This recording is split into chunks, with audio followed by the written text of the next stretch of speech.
What is the punishment for not praying your 5 salah? There is a punishment in the hereafter. Yes.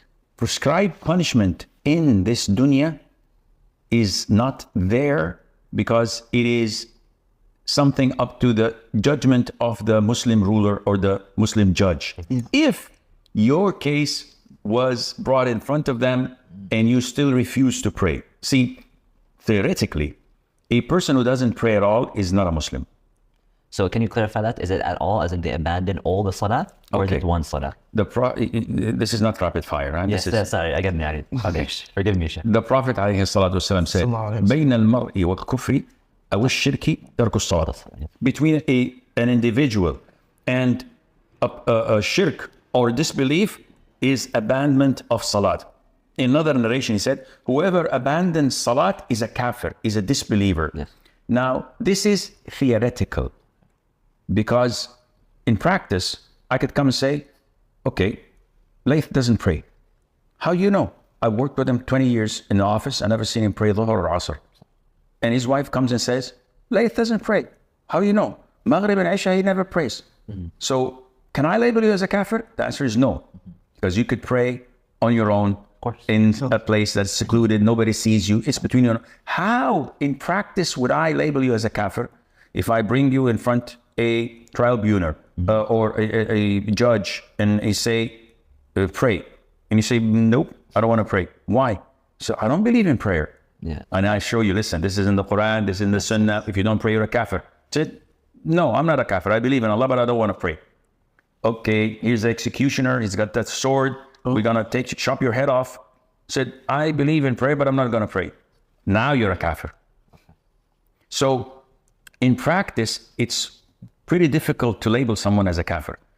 However, if this is done in a Muslim country that is ruled by Sharia and proven in front of a Muslim judge who's authorized to take such punishment, he can sentence a person to death. Okay. But 99.99%, this is not, there's no prescribed punishment worldwide, and it's never been practiced because no one comes to facing death and says no. No, I'd rather be killed rather than pray. Now, in the hereafter, it's different. But this is to Allah's judgment, not to you and me. To me, I would throw them all in hell. But to Allah Azza wa Jal, He knows, subhanahu wa ta'ala. He has all account. So He is the most merciful, but who is severe in His wrath and anger. And He would know whether this guy is legit or he is a phony. So if you miss Dhuhr and it's Asr time, are you still going to, does that invalidate the Dhuhr Salah? If you miss Dhuhr prayer without a legitimate reason, then you cannot pray it if it's Asr time. So let's assume Dhuhr is at 1:20 and Asr is at 5 o'clock. There is a good 3 hours and 40 minutes. And I'm preoccupied in my meetings, in my meals, in my school. And yeah, I know it's time. I don't want to pray now. Well, let me delay it until the time runs out. There's a, whoops, it's Asr time.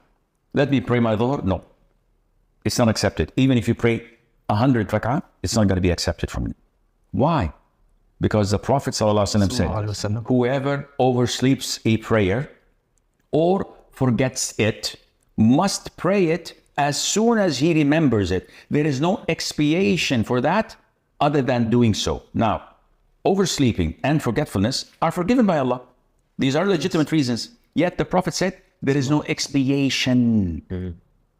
Meaning that, yes, okay, you're forgiven, but to expiate such a thing, you have to pray it immediately, the moment you wake up or you remember. Scholars like Ibn Taymiyyah, may Allah have mercy on his soul, and Ibn Taymiyyah said, this hadith indicates that if you have a third reason which is not legitimate, then even if you pray it, it is not going to be accepted because the Prophet made 2 excuses, oversleeping, alayhi salam, and forgetfulness, and Allah knows.